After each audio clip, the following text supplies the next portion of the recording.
Hi, everyone, and welcome back to Werkin Girls. This is our third episode with me and Ginger. Hi, I'm here. You are here. I'm here. I feel beautiful. You look beautiful. I feel like Mrs. Roper, actually. If anybody is listening and they want to see what we actually look like, we're streaming this, I hope, on our YouTube and on social media. OnlyFans.com. Yeah, whatever you got. Craigslist. No, not anymore. Not anymore? No, they ripped it down. That's right. Yeah, I think you could still do like massage on there. Oh, well, I don't want to do that. Can I get a massage on there? Yeah, I'm sure. Yeah, why not? Yeah. Hey. Well, we are so excited to welcome one of my favorite people in the whole wide world. She's my season 7 sister, the winner of All Star season 3, the one and only Trixie Mattel. Hello, whores. Hello. Hi, Dad. How are you? I'm so good. I look forward to this all day. I've been looking forward to this all day, too. You look beautiful. You look radiant, like you're glowing. Thank you. It's the ring light. I'm actually just a gray corpse. You know, it's so, I'm looking at you right now, and all I see is like this porcelain white teeth right here, which I'm not that you have bad teeth before, but I'm just not used to, you know, because I'm not even really used to mine yet. Do you find it weird, like that you've had No, I mean, mine, I don't even think changed my voice. I didn't have like a speech problem afterward, which I was afraid I would. My teeth didn't change my voice either. It was the cigarettes that did that. I know if you go back and watch season 7, Ginger's like, hi, like, you know, it's a very soft, very feminine voice. Now it's like, hi, everybody. All I remember from your season was eggs. That was the two of us. That was us. The best day. Well, I say it was the best day, but we were covered in dozens and dozens of raw eggs under those hot ass lights for hours. Yeah. And like, I remember I was holding raw eggs and I was like, are you sure? And Ginger was like, just do it. Don't even just do it. And I'm telling you, I cracked a raw egg in her open eye. Like, oh, wow. It wasn't even like a theatrical, like I crushed it before it hit her. It smashed on her face. And then Ginger, they yell cut, and Ginger's like, did we get it? Did we get it? And it's all like closed. She's used to taking organic, runny materials on the face. So. Yeah. Did you ever get egg in your eye, Gabriel? It burns. What have you been up to? What's that from? That's from Trick. Yeah, Trick. With Coco Peru, where she is talking about like yes. Okay. I have seen it, yes. Yeah. We've all seen it. It was a coming of age. Really. Yeah. Well, literally a coming of age. Coming in the eye of age. That's a fierce film. She really runs away with that movie. Mm-hmm. Well, she runs away with everything that she does. Which is fun because I've never seen her run. Well, she's got pins in her ankles. Have you guys seen Girls Will Be Girls? Oh, one of my favorites. I love that movie too. That is some shit that like nobody, I will say like, you know, people who say they're a fan of drag, A, don't know who any of those people are, and B, have never seen that movie. And I'm like, this is formative shit. Yeah. Mm-hmm. Yeah. If you are gay or gay adjacent, you have to see Girls Will Be Girls. It's Farley Jean Merman, Jack Plotnick, and Coco. It's the fucking funniest movie ever. Every time I watch it, I find a new joke. It is hilarious. And girl, when I first saw Farley Jean Merman out of drag, because I had Googled her after that movie. And I'll bet she enjoyed it. It showed all of her like out of drag pictures. I was like, what the hell? This is big like old daddy. A ginger daddy. Another ginger. Yeah, like I don't know what it is. Like a CrossFit daddy. Like in Provincetown during the summers, you know, I would like bike around or whatever during the day, and I would bike by her theater. And behind her theater, she keeps her CrossFit racks and weights permanently set up. And she's behind the theater in the direct sunlight doing circuits for hours. I mean, it's a different meaning to circuit party, I guess. Totally. It's almost like if you're good to your body, it responds. I don't know. I'm not familiar with this concept. It's so weird. I don't work out, Trixie. I run. You run. Yeah, but I don't do too much like weightlifting, to be honest. Like I'm training for a marathon, and you're supposed to be doing more weightlifting than I do, which is a lot, you know, not much. I just watched that movie Brittany Runs a Marathon. Yeah, like, I'm her. Pierce? No. It's about this girl named Brittany. I thought it was like Free Brittany. No, she's gonna run now. No. Too soon. No, it's about this overweight girl who drinks and parties too much and loves musical theater and decides to start training for a marathon to kind of get her life together. And it's like the whole journey through that. I'm literally sitting there eating my keto ice cream going, I feel you so much. I love it. I'm gonna run like, too. I have struggles too. Right? The only thing I've ever run is my it's a mouth. hard process, but obviously the reason it's like emotional is because, like, especially if you've never done it, I don't know. I didn't grow up athletic. I didn't grow up feeling comfortable playing sports. Straight guys still scare me. And so, like, to be doing a sport and be dedicated to it is like, oh, wow, how much of my life have I wasted being like afraid of sports or exercise because I'm afraid of straight people? I was forced to do sports when I was younger. I mean, because I had those football players. You were the ball. You were the ball. Yeah, well, I played football, started as a tight end, and I ended as a wide receiver, and my father hasn't talked to me since. Oh, God.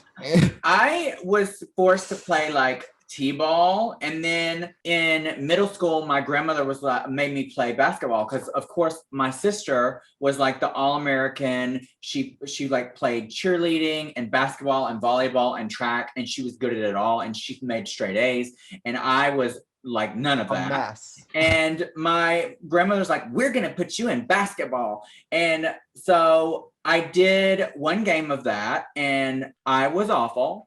And I told her, I said, if you make me do this again, I'm going to sit in the middle of the court. So she didn't make me do it again. You just wanted to do the halftime show. I just wanted to go into the locker room. Well, oh my God. That's a story for another day. You guys really are from Florida.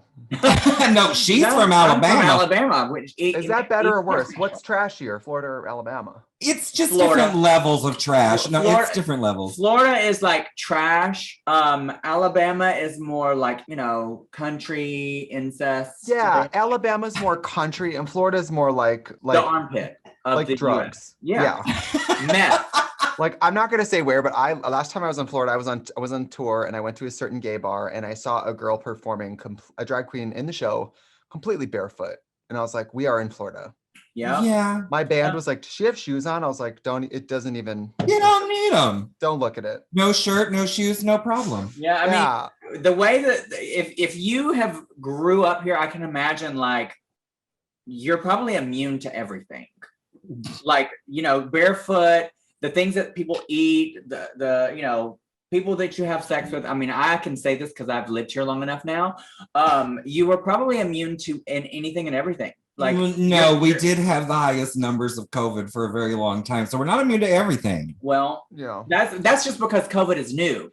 Let me tell you, as somebody who's also from the country, and my mom let me run around naked and barefoot, and rub sap in it. You're injured, rub dirt in it. I thought I couldn't get anything either, and then I began my gay life and found out you can get a lot.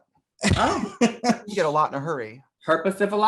So my grandmother was like, she was very much like that, in the vein of, if you have something wrong, I have a cure for it. And it's up in the pantry next to the pancake mix. And it was always like, one time I had gotten into a bushel of peppers out in the garden and I rubbed my face because my cousin Jason told me to. Oh my God. Yeah, he's a Trump supporter, so I should have known from an early age. Anyway, my whole face is swollen and like purple. And my swollen more than normal? More than normal. I was not fat then, you bitch. So that's how it began. She said, oh God, I'm undressing. Oh, please don't. Watermelon sugar, no. She laid me out on the couch and she's like, just be still. She went and got molasses and mixed it with like some crushed mint. And then she put it all over my face. And I'll be damned if the swelling, like immediately the stinging stopped, the swelling went down. It's like. There was two things that my grandmother, it was a cure-all for everything. Apple cider vinegar. And a shot of whiskey. No, but might as well have been. And then fucking Vicks Vapor Rub. Yeah. Like literally, I hate that stuff still to this day because like it just is so gross. And she would make me she'd rub it all over my chest and make me put a shirt on top of it. Yes, that is the worst part. Could you imagine if you use Vicks Vapor Rub over the hot pepper burns? No. I'm glad my grandma wasn't your mama or your grandma. Anybody who's out there who's a doctor, call in now. Is there any actual benefit to Vicks Vapor Rub, or is it a lie? Yeah. It really could just be like, our moms did it, so we think it works. I mean, it's minty. A placebo. I don't know. It's like how people say don't go on the cold or you'll get a cold. That doesn't make any sense. Like my grandma being like, put a coat on, you're gonna catch a cold. That is not how bacteria and like viruses work. Well, it's apparently, cold, so they jump on you. Like what? No. Apparently, like you know that myth of like you're not supposed to eat 30 minutes after you before you go into the pool. Yeah. That's a myth. And my whole entire life, I thought that was real.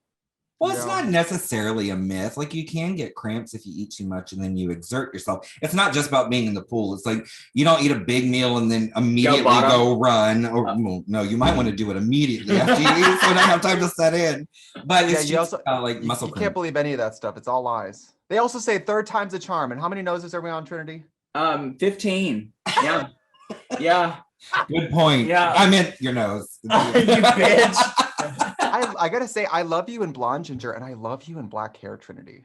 Thank you. Well, I wore this just for you. You did? I feel like you're both red hair girls a lot of the time. Yeah. I mean, typically I wear red, but I've been experimenting in the world of the blonde lately, and I actually really like it.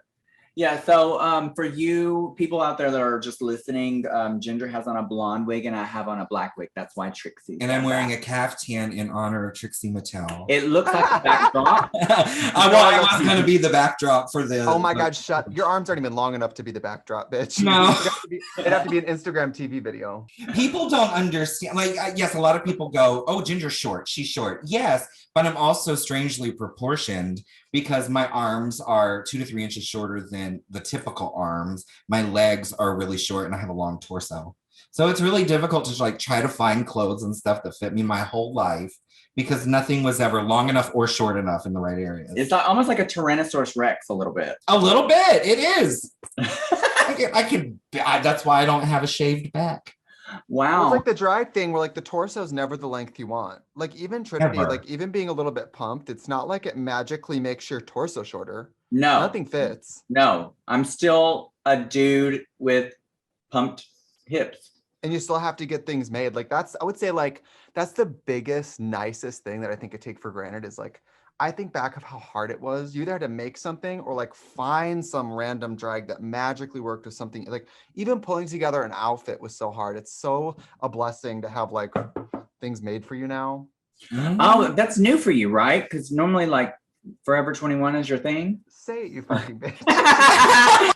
No, I've been using the same girl, Amy Sarazan from San Francisco. She's been making my costumes for probably 2 years. And so she does all my costumes all the time. So it's great because the more we work together, the more even more like zeroed in, like exact shoulder, exact, you know. Yeah, like you don't even have to get fitted anymore. She just knows your size and just makes it. Yeah, and I like simple shit. I mean, I like my clothes. Listen, I know I look like a fucking idiot. I like my clothes to look like pretty normal, like 60s girl clothes, like real clothes. Uh-huh. But that's hard to find because those clothes don't fit in real life. Yeah. So it's like I'm having a costume where I basically make custom versions of very basic clothing. I'm like, you're basically like a Barbie, like literally like a Barbie. Like, can you make me a plain pink mini skirt? Thank you. But I mean, it's absolutely true because before we had the opportunities that we've had and the resources that we do, it was all about trying to go to the thrift stores and find something that you could make fit because it was definitely beauty on a budget. Hot glue. And you know, I came from the theater world, so I knew how to slap a costume together, but I was never good at sewing, as anybody who watched season 7 will. I do remember will agree.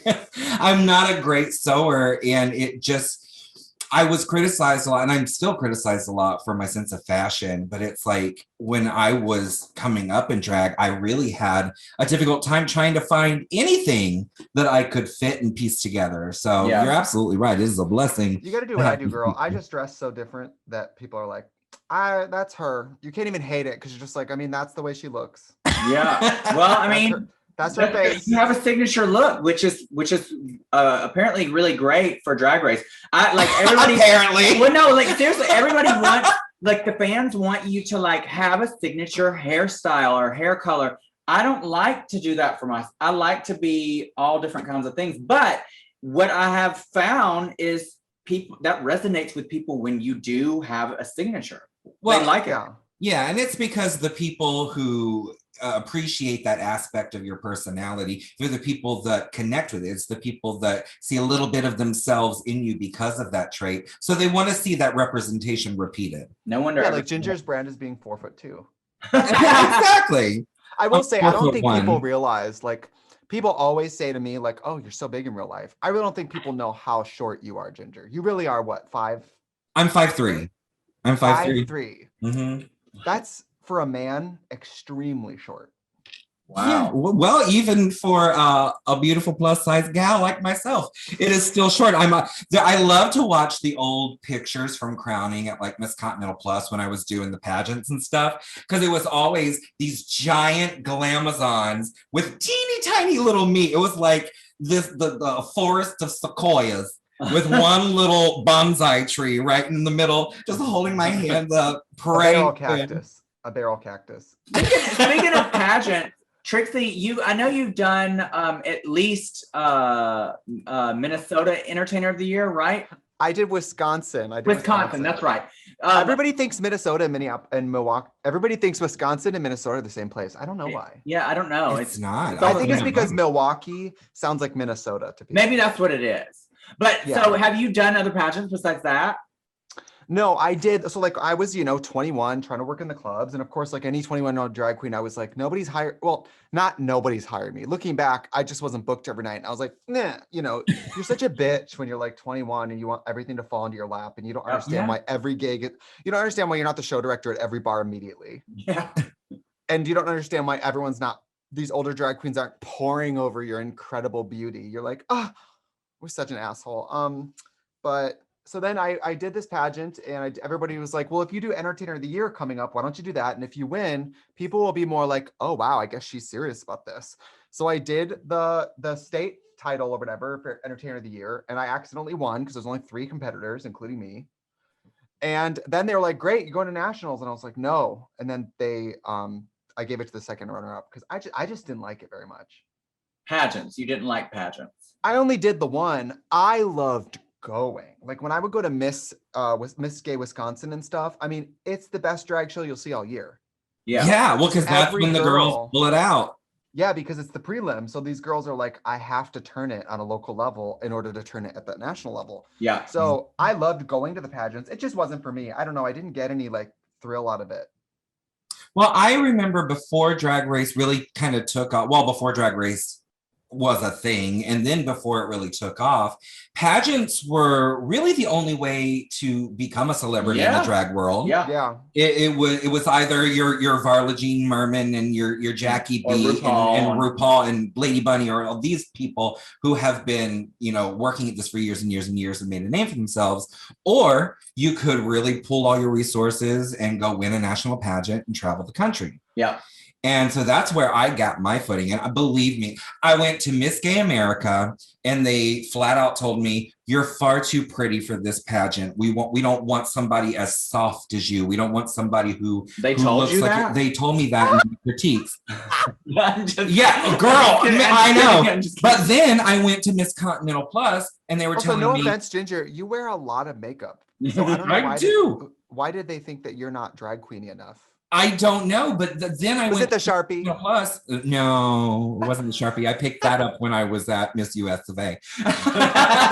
But when I went to Miss Continental Plus, they, on the other hand, told me that I would never be pretty enough. That I'm really, because Continental Plus, they're not necessarily known for their beauties. Like it's more about talent. Well, yes, and I've done very well at Continental Plus. I mean, I've been in the top 3 6 times. But they would always tell me, you need to be softer. You need to be. So basically the complete opposite of what they told me at Miss Gay America. Yeah. So it was really kind of hard to find my place in the pageant world as well. And I think that's why I had kind of identity issues with who Ginger Minge was, even going into season 7. And I only auditioned for season 7 of Drag Race because it was my 6th time at Miss Continental Plus. And I just knew that I had done enough to win. And they gave me bullshit reasons why. Yeah. And I was like, fine, if you don't see it in me, I'm just going to go try something else. Yeah. Can I ask you girls something that's always bothered me about pageants too, is what really turned me off early on was the phrase like, it's her year, or like she's gooped. The idea that the winners of these pageants are sort of in place before the pageant begins really made me as a young drag queen be like, I'm not fucking doing that. You don't think that's how it is with Drag Race? No. You don't at all? No, not at all. I mean, I feel like they kind of know, maybe not necessarily who is going to win. Explain Sasha Velour then. I think that they kind of knew that she would make it to the end. No, I mean, she didn't win. She barely won the whole time, and then she scooped it at the very end. I mean, I know, like, I knew going into All Stars, I knew on my season of All Stars, at least, I knew that I was going to be like, okay, I have to do a great job because I really have a potential to win. mm-hmm. I also knew that if people sent me home, fans would be mad at them, so they'd be scared to eliminate me. Absolutely. However, I also know since people see me as a threat, they might send me home immediately. Yeah. And I had huge shoes to fill because if you haven't been on TV in 5 years and you haven't done anything, yeah. People are like, I'm just happy to see you again. When I went on TV again, everyone was like, well, let's see if she's as great as she thinks she is. I mean, yeah. Yeah, I totally understand that. I was one challenge behind Shangela, and everyone acts like I didn't fucking keep up with it. You know what I mean? Like I didn't keep up at all. Right. Like, give me a break. I was in the bottom once.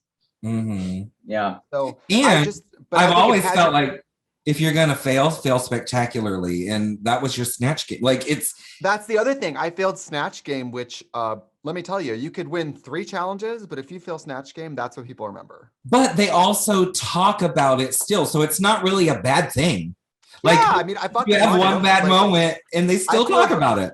Yeah, I mean, it's horrible, but also having a horrible Snatch Game. Once you, especially since I got that crown, that was like, great. Who cares about the horrible Snatch Game? But I guess in the real pageant world, when they say like it's her year and stuff, I was like, well, that seems problematic. Imagine competing and being like, well, I'm too young. The idea that you have to do the pageant several times to win it felt wrong to me. Not all pageants are like that. I feel like Continental is very that, where they want you to pay your dues. I feel like the most one that is Miss Gay America. Miss Gay America is you have to pay your dues. You will never win on your first try. That's the thing. Like, you should be able to be 21 and just smoke all You can do that at EOY. You can do that at Entertainer of the Year. You could do that. There's been several winners go in and nobody really know who they are, or that's their first time ever at that system, and then they go in and win. Angelique Ali, she was a resident of South Florida, went in and literally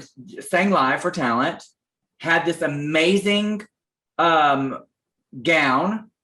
and literally just won, and nobody had ever heard of her before.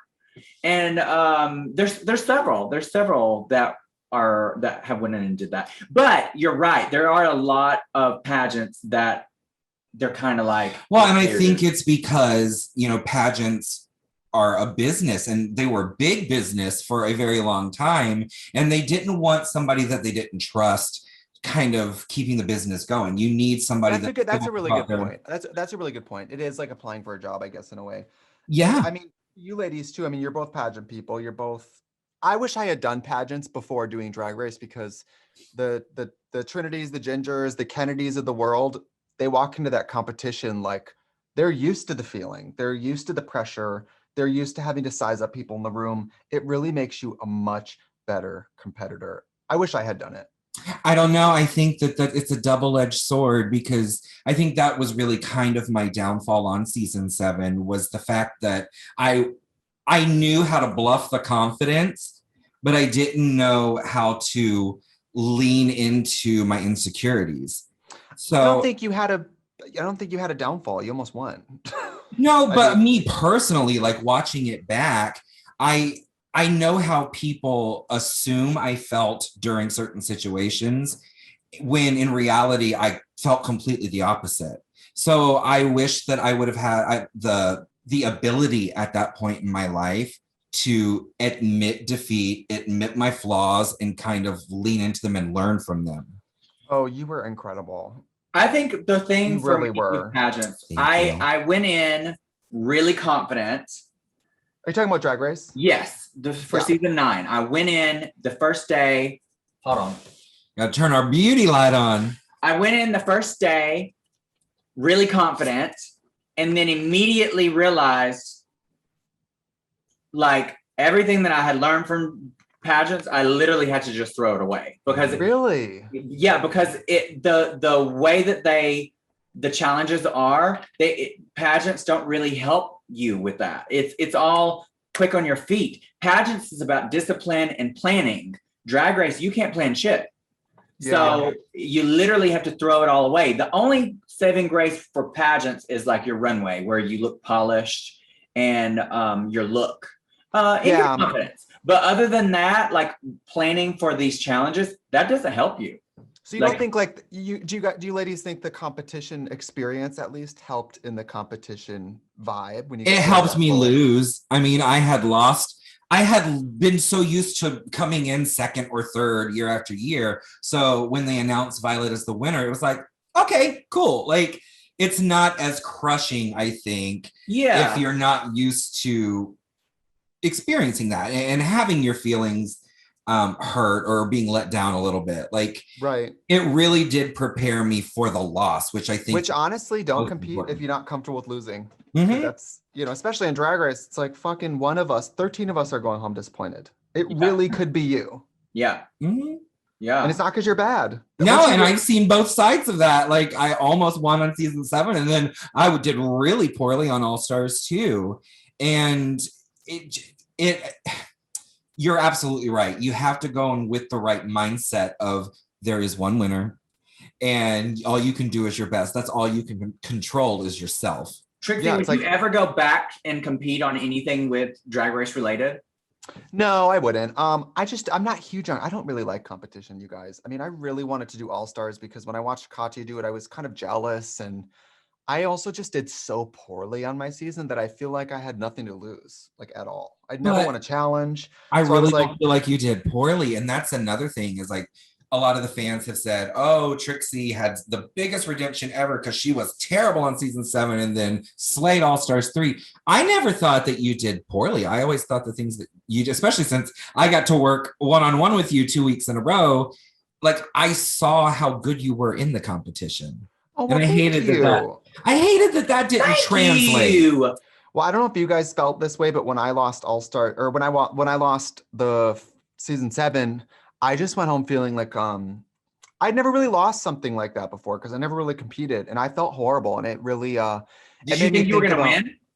I didn't think I was gonna win, but because I'm not a competitor, I hadn't really prepared for the fact that I wasn't gonna win. Yeah, I was only thinking of I'm gonna try to win. Yeah. And it was a real blow to my confidence. Obviously, I had a great fan reaction and it was wonderful and I got all the opportunities, but it really made me feel like, wow, I'm a shitty lip syncer. I'm a shitty, like my makeup or whatever. And when I did All Stars, it kind of like erased all that. Like once I won All Stars, it made my personal Drag Race story end on a high note. And that's why I don't really want to do it again. I mean, I'm not even that great of a competitor. I'm going to be honest. Even if there was like an all winners, I swear to God, I'd be the first out that door. Because some people are so much, like people like Bob are even better in competition. Yeah. I'm not better in competition. I seem to be really good at drag in the real world, like marketing and building Trixie. But in Drag Race world, I feel like it's really hard for me to do well. Yeah, I understand that. I think like on All Stars, I thought I slayed. I loved my runways. I wouldn't change a thing except that RuPaul, that Snatch game. But I also just felt so proud of what I did. I'd rather that be like the last thing I do, except for like Celebrity Drag Race. Yeah. I loved that. I loved doing the Christmas special. I don't think I would want to do the Christmas special. It was so fun, you guys. We had the most fun. Everyone. I wish that I could have done that. It was a blast. And then, until Jasmine left in the middle, What's the tea on that? If no one knows, I mean, it was just everybody is different levels of ready and is or is not apologizing about. Let's just stop being diplomatic about it. Shangela was running super late and Jasmine was mad. Oh wow, that's what happened. Oh wow. And so Jasmine just left. Jasmine's like, I'm fucking 45. I'm a veteran in this industry. I'm not going to sit here in a wig for another 40 minutes waiting for this girl to get her dress on. So Jasmine got in her wig, got in her car, and drove off set, and it was fierce. So it was Shangela's fault. Well, Shangela just, she isn't the queen of being on time, and I guess I can handle it. Jasmine. Was she on time during All Stars? Yeah. I mean, she was probably last to the runway, but yeah. I mean, she's it's like queen. Well, I feel like Drag Race is a lot like pageant, like Miss Continental, in the sense that if you're not there, we're skipping you. We're on a schedule. I don't think so. I feel like that it depends on who you are. They will wait for you. Season 9, and I love this girl to death, and she's probably different now. I don't know. I made that up. But Valentina was last every single time, and they waited for her. Girl, they can't go on without you. Well, there's one day that she was like, girl, she had on literally nothing. It was like a little bitty skimpy ass costume, but they were having to rub her legs with this tanner and put on, like, they even had to glue on her nails for her. They had glued her hand to the table.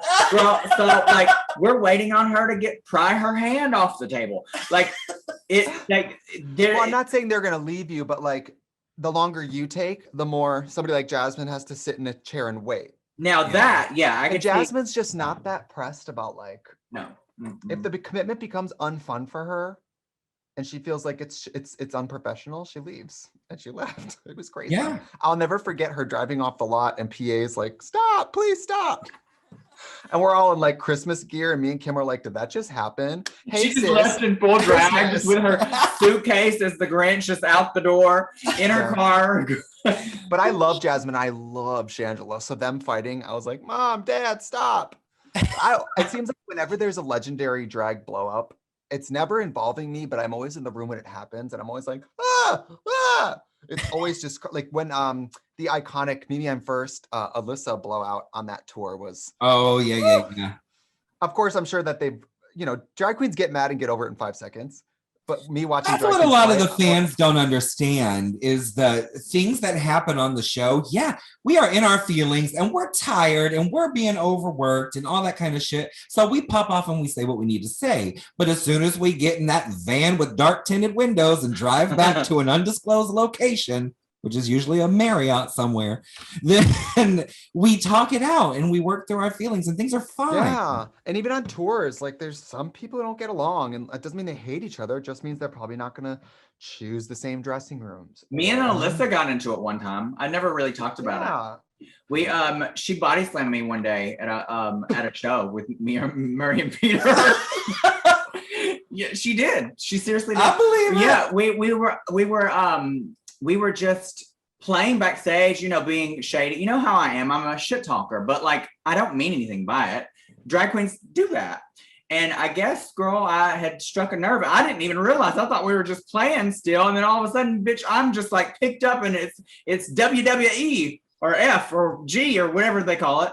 And girl, drag queen down, bitch. I was down on the floor. But, we got over it. She's one time when I told that Mimi story, I told it on Hey Queen. I just told it as a story. Yeah. And it was crazy. And then I think yeah. And then she called me the next day and Alyssa goes, hey, I heard that you said this and I just want to make sure there's no beef. So let's just hash it out. Say what you want about people. Alyssa's the only whore who will call you to hash it out. Every other drag queen would talk about it behind your back. So like, Alyssa will just be mad and let it go too. She just wants to talk about it, move on. She's very... Well, Alyssa, if you hear this, there's no beef. I just thought it was Alyssa, we want another body slam, but this time we want it on camera. Thank you. Where's the beef? If I could get paid, I'd let her body slam me. That bitch is strong, bitch. She had biceps. And she got them dancer legs. I mean, I'm very patient. So like when the Alyssas or the Shangelas of the world are running late, I'm fine. I'll play on my phone for 3 hours. I don't care. Well, remember on season 7, like there was a very small group of us, a little handful that would always get done quickly when we were getting ready. And we would go outside and literally just sit there and smoke and talk and do all that kind of shit while other people were just sitting in there, like literally going over every line. Everybody has their own method when it comes to getting into drag and their own regime, but there was a handful of us that were like, no, fuck this, I got my eyelashes on, I'm going outside. And then Trixie would come outside and be like, let me hold one of your cigarettes. I was like, you don't smoke, I'm just gonna hold it. So they would let her stay outside. You couldn't be outside if you didn't have a cigarette. So oh my gosh, that's a good trick. I had a Trixie Mattel cigarette that she had the entire season. I would just hand it to her and she'd just pretend smoking with it. because Because I don't smoke. It would be me and Kennedy, who, you know, we get along, but we're not best friends. It'd be us staring at each other while everyone smokes. That's hilarious. And Kennedy will just take a nap. She'll just lay down wherever she is. Trixie, tell us something that you've never told anybody. Just air it out. There's got to be something. There's a secret in there somewhere. Oh my God. It could be about Trixie. It could be about you, out of drag, your life, trade. Oh my God. What's my secret? There is a secret. I know that there is a secret. It's a lot of boring secrets. Like the things I don't tell people are like really basic shit. Like, do you pick your nose? Oh, everywhere, all the time. Well, I feel like all drag queens have to. Maybe not you, because you have like the bionic nose over here. I do that drag queen nose pick where I'm like, my nose holes are too tight. I can't fit my finger in anymore. Do you get the Q-tips and swirl them out? No, I'm just like, well, fuck. Well, girl, I think surgery to remove something else. Okay. Every drag queen out there gets like the crusty, powdery boogers because all we're doing all day is powdering more and more and more around our face, around our mouth, and all that kind of shit. Yeah, either that or like, you know, they're. Oh my God. Sniffing something. I'll say this. I used to have a lot of nightmares about Drag Race. From when I got cast on it all the way through after I did it the first time, I would have nightmares whole time. I just always have nightmares about it. It was so stressful to me. Yeah. For years, had nightmares all the time about it, like once a week at least, a full nightmare about it. Like I'm not ready, or I'm lip syncing, or something, you know, whatever. And then when I won, I never had a nightmare again.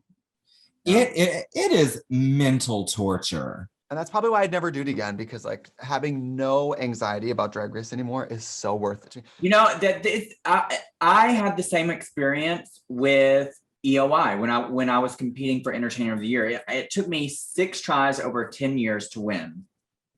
And literally for that 10 years, every single day and night dreaming, it's all I thought about. And in like you with that, in my dreams, I would constantly have nightmares about like not winning or have dreams of what my talent would be like. And I could not dream about it. And as soon as I won, it all stopped. Well, I haven't won anything, so the nightmares continue. Honestly, I don't have any secrets really. I mean, honestly, we're going into season 6 of I have said it all. Yeah. I mean, we've done every topic, and for something about that set with her, there's only one camera person, and I just have no qualms saying anything. And I just black out and say it all. And then I'll be home watching it later and I'll be like, oh my God, I just told everybody that. Wow, I really just said I've had crabs 3 times. Wow, I really just said, you know, like we just had an episode about, well, there's an episode in the next season about jerking off. And I'm like, I went home being like, oh my God, I did not need to tell everybody that. But I think that's why I have no secrets, because I just like puke it But out. I also think that's good. I think it's good if you can be open and authentic. Like a lot of these girls, the audition year after year, they're like, will you watch my tape, or will you give me critiques, or will you tell me what they're looking for? I'm like, they're looking for authenticity in the people who audition. Like they want you to be willing to come on there and talk about picking your nose and having crabs and masturbation and what it's like. Matter. Like they give you that list of stuff to do. I would say when I auditioned, I did half of it. Yeah. And then my friend who worked in casting said, don't worry about the requirements. Treat it like your own reality TV pilot. So just do whatever you want. And then they really just want to see personality. Yeah. I didn't do any of the shit they asked for. And RuPaul said it was the funniest audition he's ever seen. Because they just did whatever I wanted. I didn't. Well, that's what she said about James Charles James Mansfield too. Oh, I love James Mansfield. I do too. I think James Mansfield is one of the most self-sufficient queens. Bitch, have you seen what she does to a Party City wig? To those RuPaul Party City wigs. If you guys go to my YouTube channel, which we have, you know, new videos every week. If you go to my subscribers, or who I subscribe to, it's like 10 accounts. 9 of them I think are video games. And the last one is James Mansfield. I watch every video. That bitch will buy a $5 used wig from a Goodwill. Mm-hmm. And she'll turn it. Yeah. We have a, I can't say too much, but she collaborated with me on a project coming up and she did the hair and they're fucking amazing. And like, I remember being in beauty school and teaching James how to back comb. So like the fact that she can do what she does now is nuts. She's one of my favorite drag queens. I love James too. But I remember during our season 9, Ruth said that about James, that was one of the best auditions she ever saw. And I was so confused. I'm like, why did she go home? But it's because she was just so nervous. Yeah. I hope they I've give her never another done chance. TV before. She'd never done TV before. I mean, I won, and I still don't think I'm a great competitor. Yeah. That environment, plus the first time in front of TV cameras, like I was talking to Priyanka about this. She was legitimately a TV personality for years. Yeah, she was. Mm-hmm. Yeah. And I was like, do you think that helped you? She's like, I couldn't imagine doing Drag Race and never have seen a video camera before. Yeah. Like I used to have a lot more camera shyness, even up till like COVID, but doing my YouTube channel and being in front of cameras by myself all day, gone. Yeah. I don't notice cameras at all anymore. Yeah. It's not a gun. I'm going to shoot you and they point it at you. It's like, it's just a fucking calculator with a glass ball on it. Like it's not that serious, but now it feels so scary. Like the cameras are rolling. What if I do something? It's not that deep. No, and I think that that's a very important lesson for people to hear and to understand and to take to heart, is that as long as you're just being authentically you and you're being sincere, don't fucking worry about what's going on around you. Yeah. Like just go and do it, and you're gonna fail or you're gonna succeed or fall somewhere in the middle. It doesn't matter because you're being true to yourself. What is I have a question about like what you think of, like, aside from any experience that you had on Drag Race, what is your all-time favorite RuPaul's Drag Race moment? Oh, like that I'm not in. Yeah. There's a few. Well, there's one coming up because I'm ahead of you guys on the pit stop. So there's one coming up. Of this season? Yeah, that's fucking crazy. Because you guys know me. I like watching someone bomb. That's the funniest thing to me. I remember watching your season, Trinity. I remember watching Farrah do the roast and crying laughing. I mean, mine was awful too, but I can't really complain. Crying. I mean, you and I have roasted together. I wouldn't say it's your greatest gift. It's not. It's not. That's okay. Yeah. But Farrah roasting was the best thing I've ever seen. Oh, it was awful. It was so fucking funny. I just love when people are so like on their own planet. Like on All Stars when we all do those soup cans. And everyone's like, mine's best at everything soup, and mine's this soup. BB's was like a real recipe for real food. And I was just like, what? Like, I love whenever people don't understand the assignment on television. Like, that is what I live for. So you're telling us some tea. Hold on, wait. You're telling us some tea. So there is an episode coming up that something crazy like that happens, where it's just so bad that it's good. I won't tease too much, but we'll say that sometimes people just are they really confidently believe they are doing something good, and it is so bad. Well, like so bad. Last year, All Stars 5, when Blair St. Clair was doing the stand-up with that notepad. Yes. And the editing just focused in on the. Oh my gosh. That's one thing that I fear is doing I'm funny when I'm just bantering. I'm not funny when it's planned. I'm just not. It's just not what I don't do jokes. We know. And then if we're talking like real gag worthy shit, I mean, Rija Rowie was a gag. Yeah. Yeah. Kitty Girl was a gag. We really did that once. What else was amazing? I mean, there's so many things that were like just incredible. There's so many iconic moments. Like I think of Courtney and those wings when I saw that on TV. Oh, like, yeah. What? Or like anytime someone's naked, I love it. Like Valentina when she was naked for the Madonna runway. Yeah. I felt bad because that whole episode, her storyline was that she doesn't eat, but then she was naked and I was like, wait! I was like, oh wait, I shouldn't be clapping because she's really skinny. Like, I didn't really know how a viewer we were supposed to feel about that. I didn't even notice that till you just said that. But she looked so incredible. And then I mean, that's pretty much it. You guys, Farrah's roast. It just cracks my shit up. I think she says like, RuPaul, why is the judging panel for talented people, but you're not talented? And then she's like, it's so crazy. It's like that. I love when the Drag Race is a Lee Dawson edit on its own. Yeah. That was one of those moments. That was one of those moments where I was like, is this real? Is this real? Again, it's like if you're gonna fail spectacularly. Yes. Yeah. Snatch Game can go in that direction. I mean, on this season, the Snatch Game, the Bob Ross, I was like, oh my God. I love when they're bad. It was bad. And the thing is, that could have been so good. That's such a, like, if she even would have just done something completely different that wasn't necessarily him, but I mean, she did that, it just was the wrong. I was just waiting for some happy little treats. When I think of that season's Snatch Game, I'm going to think of that. Yeah. Yeah. Forever. Yeah. I also felt weird about, like, I don't want to wear an afro, so I'm going to wear animals on my head to suggest that animals on your head is the same as textured hair. I was like, that's worse. I mean, I understand both sides of that argument, but Bob Ross's hair was iconically permed.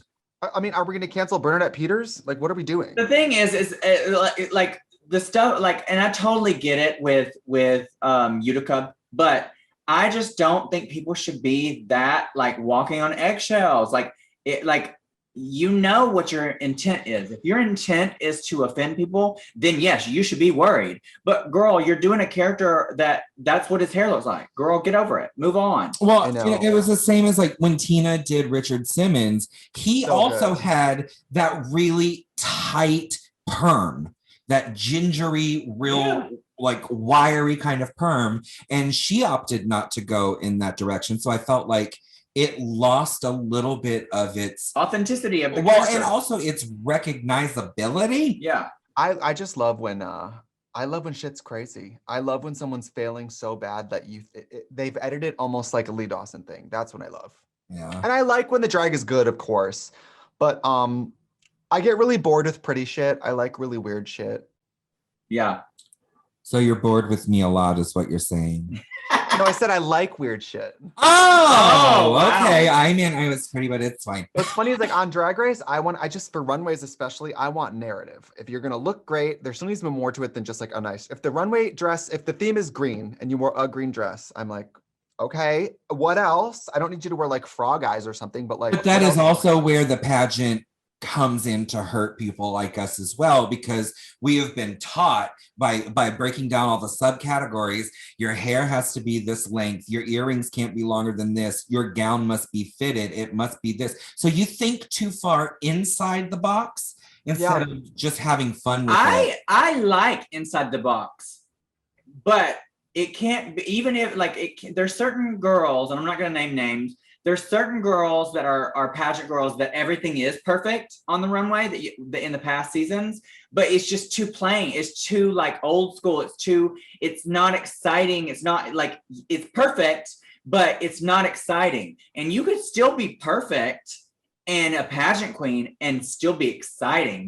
We want to see. But that's also a new thing. That's a new development, because when we were doing pageants, that was frowned on. Yeah. They wanted, all right, you're going to come out wearing a version of the dress that she wore the year before, and then she wore the year before that. A beaded dress to the floor. Yeah. If don't touch your dress. Yeah. I mean, it's very strict rules. And I think that on season 7, for me at least, I had spent so many years trying to be pretty and perfect, like I was told I would never be, that I was scared to really just take chances on the runway. I mean, that makes sense. I just always think, like, I like when it fits the category and there's a few extra layers. I'm like, this person really did this. Yeah. And I felt like somebody who was really great at that was Violet. Like, people assume we have this major rivalry and I hated her. No, girl, I sat there in awe with everybody else backstage every week going, you look stunning. Like, oh yeah, she let all of us, if you think about the caliber Drag Race is at now, Violet was there. Yeah, absolutely. I feel like now. she kind of helped turn it to what the runway has become. And it was exciting to see those things in person. I am the body police on the pit stop, though, because I am always just like, how come it's a runway of 14 girls and there is 4 breasts on this runway? Period. Yeah. There's no corsets, no pads. Nobody has any makeup on. Everyone's in a flat wig. I also think, like, the internet drag going to TV, it's like, Mary, proportions. Yeah. You are 6'1" and born male. Can we see some more, like, bring out what's good about your shape? It's not body shaming. It's like, you're on television.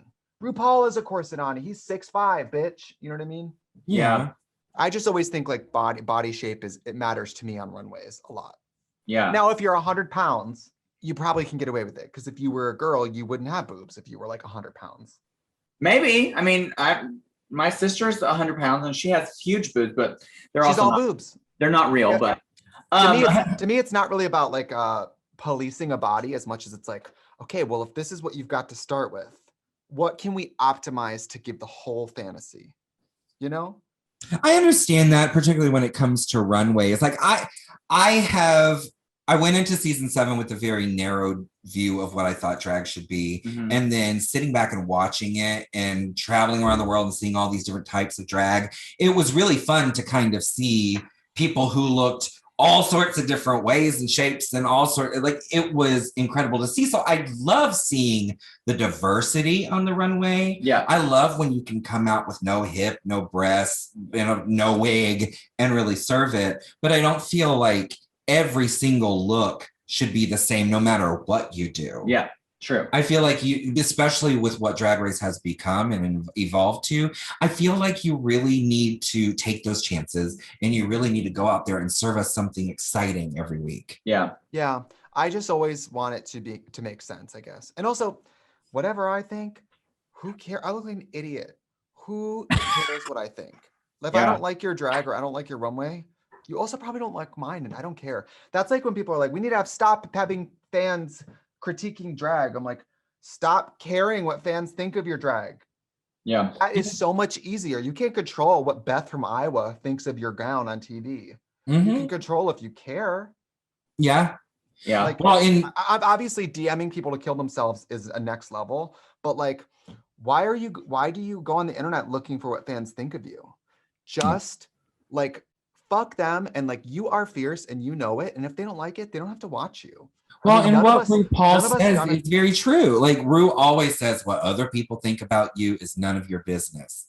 And none of us got into drag because we wanted to do something everyone would love. Yeah. Half the country thinks we should be in mental institutions for doing this. Yeah.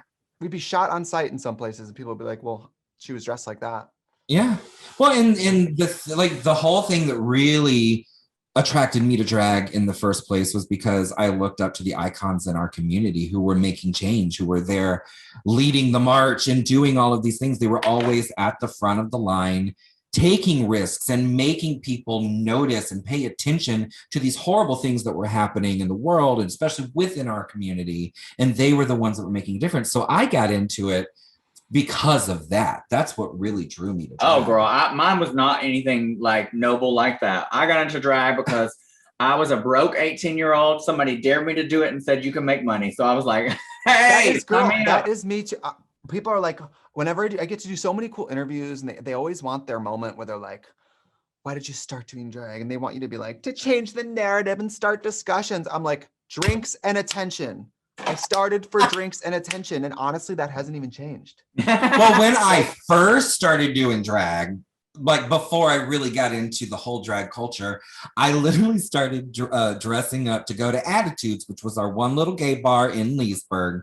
And you had to park in the ditch across the street and run across the highway. And people would sit out there in their trucks and throw like bricks and rocks and stuff at the sissies running into the bar.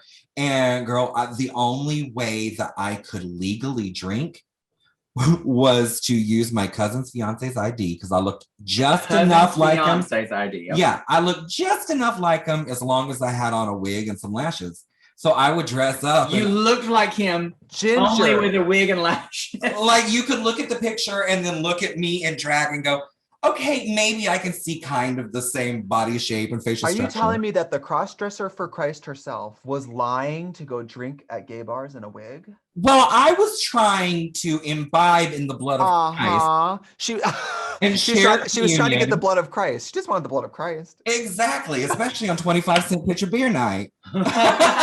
I mean, you're right though, Ginger. I mean, there's reasons you start, and then there's the reasons you keep doing it. Yeah. I started for the attention and the alcohol and the free cover to the club and the fact that more people would talk to me at the bar if I was in drag, obviously. And I love makeup and hair and all that. But you keep doing it obviously because of the, like Katya and I always talk about, like, if I went back to doing this for, tip spots again, I don't know if I would keep doing it at this phase of my life.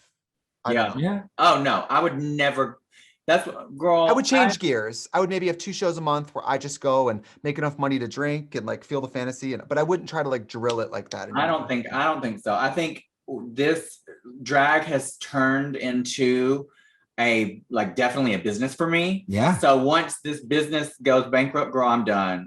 She's hanging up the wig. Yes. I'll become. She's having a fire sale. That's why I just feel like we should all save our money and like whenever it dries up, they might just not care about one of us tomorrow. Bitch, you are one to save our money. Bitch, you are like a trazillionaire with your makeup line and your TV. Wait. Makeup, Trixie Cosmetics. Yes, we just announced a new collection today. I am wearing, right now, Are you wearing Mod About You? No, I'm wearing Side Chick with just a pinch of Girl on Girl. Oh, thank you. Well, I'm wearing I'm wearing it up here too, which I don't know what the name of it was. The pink one that you gave me. Oh, with your mom. Yeah, with your blush palette that you gave me that I don't remember the name of either. You guys on the PR list? You are, right? No, I haven't got anything in a while. Exposed. I thought you hated me, but it's make a note of it. So we loved having you on our podcast. Wait. Before you go, I know everybody everybody in the world is going to be mad if we don't address the elephant in the room. Eureka, come on in. No. I'm just texting you guys for addresses. Accountability. I'm getting the addresses for the PR list. Perfect. So everybody's going to want us to talk about this BFF situation. BFF situation? Yes, because I referred to Katya as my BFF on All Stars 2. And then she spent all of her time with Trixie because they are best friends. And they think that there's this triangle of hatred and like despair and deceit going on between the three of us. Oh my God. Girl, people believe it all. Girl. I know. And people believed Kim hated me because she said like go Shangela on All Stars or something. Well, and then look at you've got a Chipotle palette now, the two of you. It's incredible. You can go on the Chipotle app and order the beauty bowl with me and Kim. It's super cute. I looked at it.